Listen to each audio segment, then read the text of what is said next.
Hello. One of the most important recent developments in the EDA standards domain has been the actual E164 EDA Common Metadata Standard. For those of you that have been in this industry a long time and remember the days before the generic equipment model, or so-called GEM, this is back in the late 80s, early 90s, we had a situation where every major chip maker had their own version of SEX2 implementations. And in fact, Hitachi had the one, TI had one, IBM had one, Intel had one. Everybody's implementation was different. What that meant for the tool suppliers was they had to have a different version of their communications interface for each major customer. That was a mess. And so the major end users got together in the early 90s and said, let's define the way that we all want to use the SEX2 standards together. And they defined GEM as the way to do that. The same situation occurred in the early implementations of EDA because even though the communication technologies were very standardized and regular, the actual content of the model, which is what really makes the big difference, was very different. There were no explicit guidelines for what should be in an equipment model and therefore what was going to be represented in the interface. And so luckily we recognized that early on, and the standards community got together and defined the EDA common metadata that'll specify what's required in the equipment models. So this was a very, very important evolution of the standard, and it's now being required by a number of major chip makers. So today we'll talk a little bit about what's in that standard and why it's so important.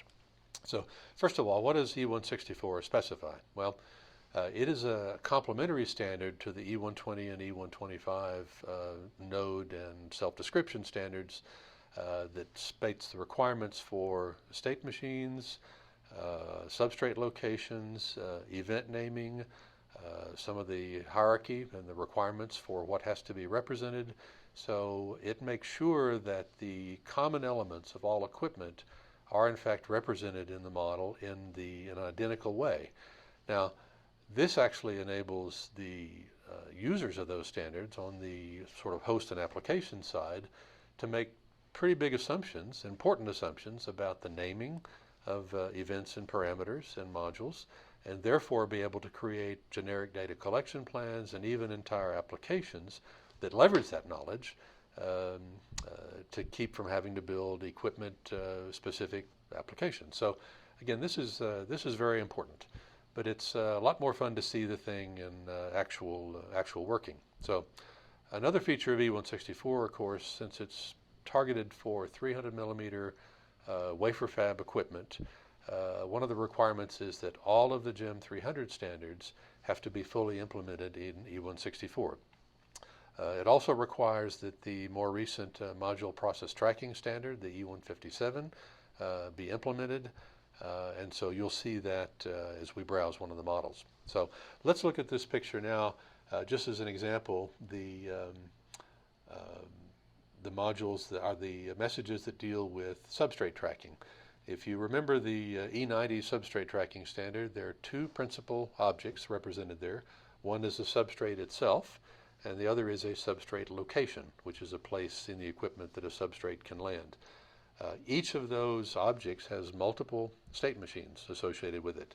The substrate object itself has a transport state machine and a processing state machine.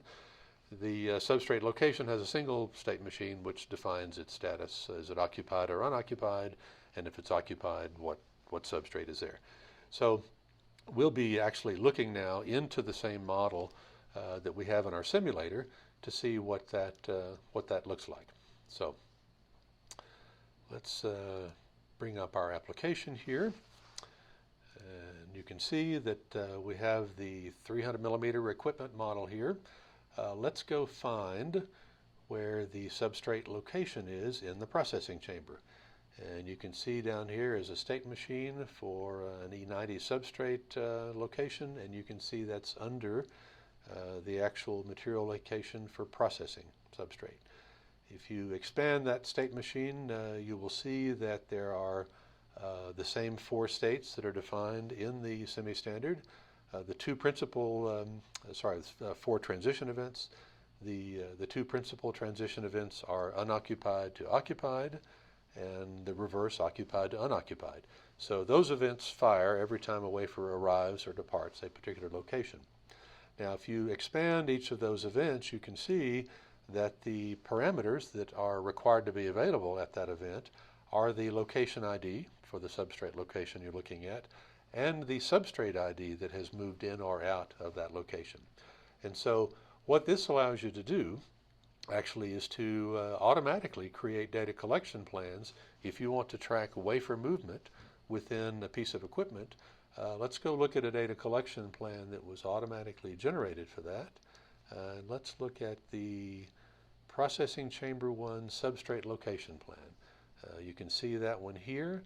It has two events that are defined. One is the unoccupied to occupied event and the occupied to unoccupied. If we trigger on those event reports, we can see what information we want to provide when those events fire. Again, as we edit one of those requests, it actually pulls up the model. We can see the event that we highlighted here, and we can see that the data we wanted is the substrate location ID. But again, it's more instructive to see actually running. So let's look at, we notice the one is already active. So let's look at the data reports, and let's go find the substrate. Here we go. Here we are. Processing Chamber 1 Substrate Location Plan. We can see here that the event from unoccupied to occupied has fired, and we can see that the substrate ID that went to that location was from carrier 1, and it was substrate number 25. And so every time a wafer moves, you can see it flow through the system. Now, the other important part about E164, though, is that it requires that you have a module for each of the important processing locations. And given that these modules are required, you can actually generate a graphical user interface that matches those elements. So this GUI screen here was actually generated programmatically from the content of the model with no custom code whatsoever. You can see here that it's frozen because we have stopped the data collection reports. But if we go and reactivate those reports, you can see that the animation of that user interface is happening as the events that were defined in those data collection plans fire, and the data from those is collected and used to animate this screen. So the benefit of E164 is that not only do you have standards for the model content, you can actually programmatically generate representations of the tool, data collection plans to collect that data, and actually animate these representations with no custom software whatsoever.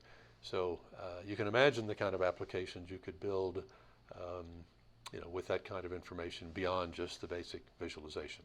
So, and we'll have lots more to say about E164 in the future, but hope this has been instructive.